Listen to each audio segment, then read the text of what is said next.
All right, so that's going to be it, and then we have a 10 note away minor 7, which is what you would expect. So there's only one interval difference between the minor mode of the Dorian and the main minor scale, which is the Aeolian. All right, so let's keep on measuring this out. Now we left off last time on we're now on the 7 note away perfect fifth. Now the perfect fifth is one that we've seen multiple times because the perfects are usually in all of the modes. So that's we want to keep on repeating the perfect fifth because it's in our normal chord construction, and although it's not the defining characteristic note that defines a major or minor chord, it's more prevalent. It happens more often, right? And because it's neutral, it's also something that we can add even if I don't know if it's a major or minor. So in other words, if you start playing in Dorian, you're going to start going, okay, I kind of know this shape.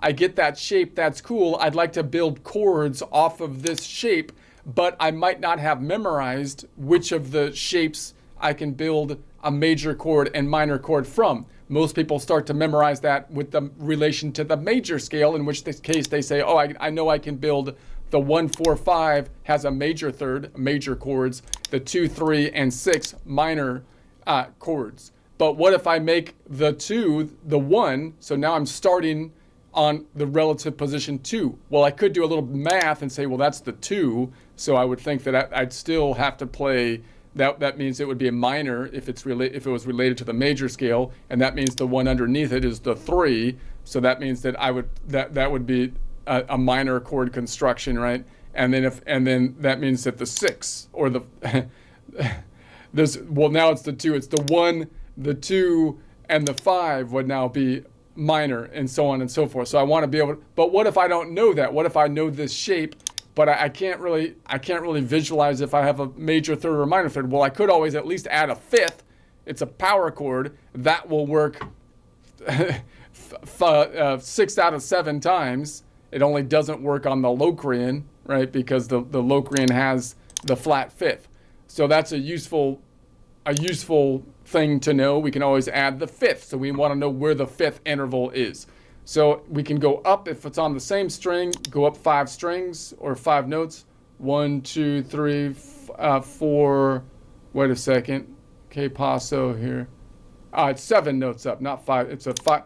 By the way, this 5 represents this 5 right here. 7 represents the total distance. When we look at a chord construction, because it's odd, we pick up every other one. 1, 3, 5. Therefore, the name is the same for chord construction purposes. Okay, so we're going to go 7 forward. 1, 2, 3. That would be passed up here. That's too far to reach with my finger. Therefore, I'm going to take the inverse distance as though I wrap this string around in a circle and go the other way around the circle because it's a shorter distance, which is 12 minus 7 or 5 back. 1, 2, 3, 4, 5. So there's the A back here.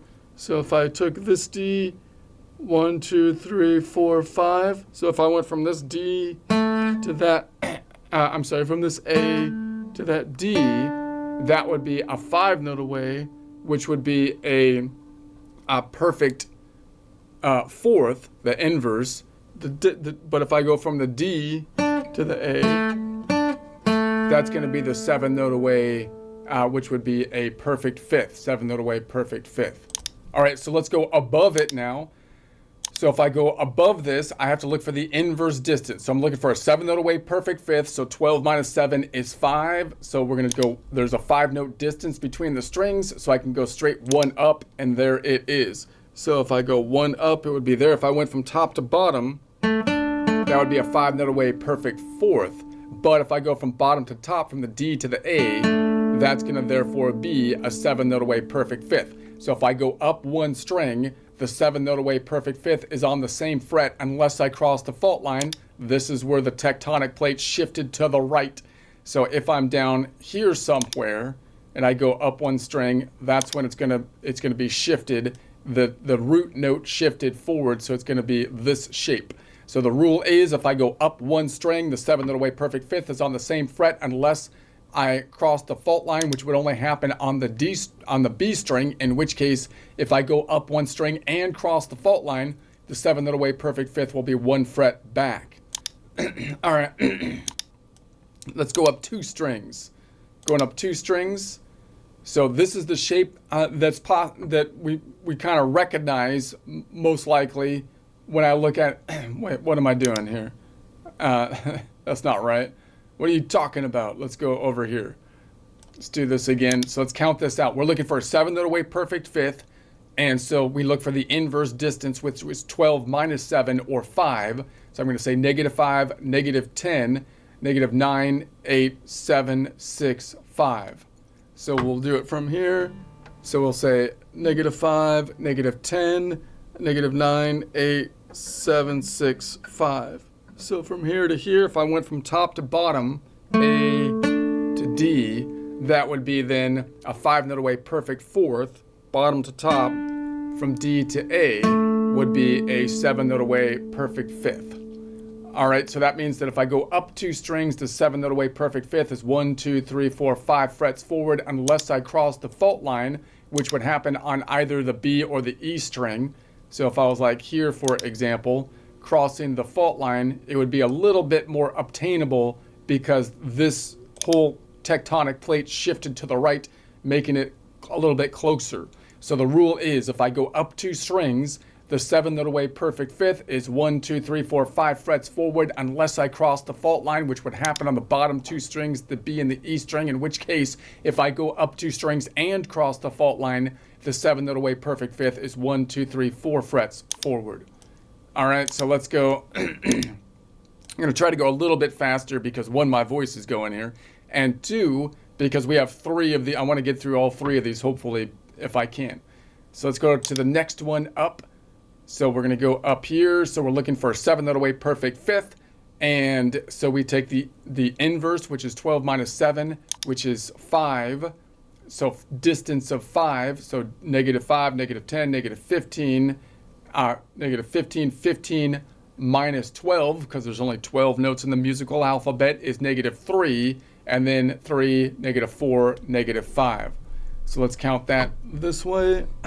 -5, -10, -15, 15 minus 12, -12 minus, no, 15. 15 minus 12 is 3, -3, -4, -5.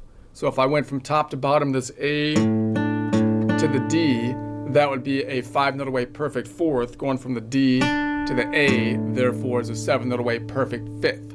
So if I go up 3 strings, the 7-note-away perfect fifth is 2 frets back unless I cross the fault line, which would happen on the bottom 2 strings, such as this D, for example, and then it would be back here. So now this tectonic plate shifted to the right, which moves the root note that we're thinking of as the root to the right, making it a longer distance because we're leaning backwards.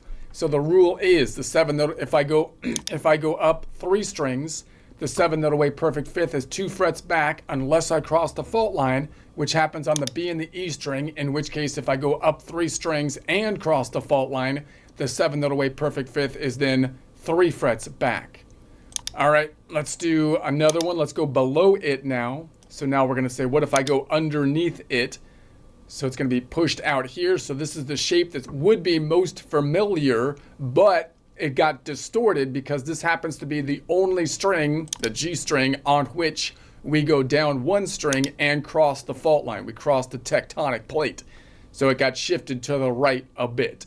So that means that if I go, so if I count this out, I have to count it not this way 5, and I'm not looking now for the inverse distance, but just the 7-note-away perfect fifth. So I'm just looking for the 7 now as the distance because I'm going underneath as opposed to up top, in which case I have to look for a distance of 5 instead of 7 because it's the inverse distance.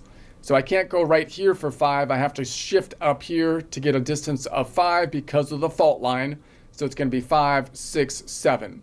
So if I count it out this way, it's going to be 5, 6, 7. So that means if I go down 1 string and cross the fault line, the 7-note-away perfect fifth will be 3 frets forward. But I would only cross the fault line on the G string.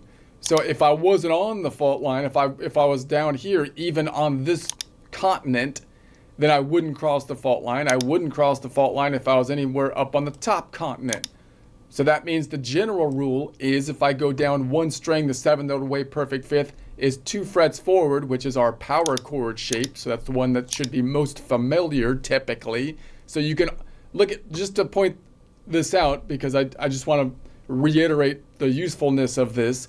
I can, if I don't know how to build a chord, right? Maybe because I don't know all the notes if I can build a major or minor. That means you can almost always add this shape to it, right? Or any of these shapes that we're looking at, because they're all the same interval. So in other words, if I'm here and there's always one string down, I can always add that one, right? If I'm on this one, this is the only one you can't do it. Let's go all the way across, right? So if I was here, I could always add that one. There's that shape. If I was here, I can always add that one. There's the shape. If I was here, I can always add that one. If I was here, I can always add that one. It's only on this note I can't do it, because that's the crazy Locrian, right, with a flat fifth. So that means that you can add that shape. That's why it works so well, right? You can add it all. If I was down here, of course, I can add it here. There's the funny B. In this case, I can't add it on that one because that's like the Locrian one. Every other one I can add it on each string, right? If I was here, if I was on this one, I can add it here, right? That shape works all the way across. And we saw that the inverse distance is right above it, right? So it's right there. So this shape always works. If I'm measuring from this G, I always have the note right above it. Almost all the time, there's going to be the note right above it, which will be the 7th away perfect fifth, unless you're crossing the fault line, and you get thrown off by the B in this case, or the Locrian interval, right? So it's a useful tool is what I'm trying to point out there. Okay, so let's move on. Move on. We get it, man. Move on, dude. All right, I'm moving on. Moving on up. I don't know what I'm talking about. I'm moving on. Moving up isn't always good. What if you're going up into a volcano or something? I don't know. So I'm happy just to be content. You know, I don't even need to be moving really. I can be sitting still and I'm still fairly happy as long as I'm fit, as long as I'm anyway, this is going to be 5 this way, 10, 9, 8, 7. All right, so we're going to be here, and then this is going to be 5, 10, 9, 8, 7. All right, so it's going to be boom. And so that means that if I go down 2 strings and cross the fault line, the 7th away perfect fifth is going to be 2 frets back. Notice this is that shape right there is the that's the 3rd. So we have that nice little shape right there, which is of course just the bottom bit of the A minor bar shape here, do.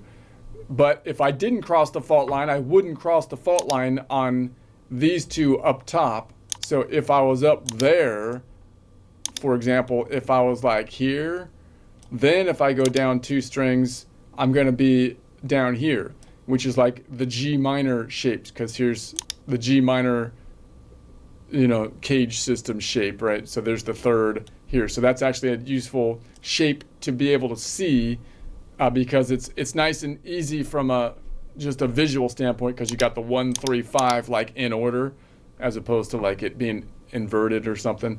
So in any case, the general rule is if I go down 2 strings, the 7th away perfect fifth is usually going to be 3 frets back, unless I cross the fault line, which would happen on the D or the G string, in which case if I go down 2 strings and cross the fault line, the 7th away perfect fifth will only be 2 frets back, because this tectonic plate shifted to the right. All right, man, my voice is, I'm getting worried. I'm getting worried about it. Don't go, voice. Don't go, voice. I need you. You're all I got, man.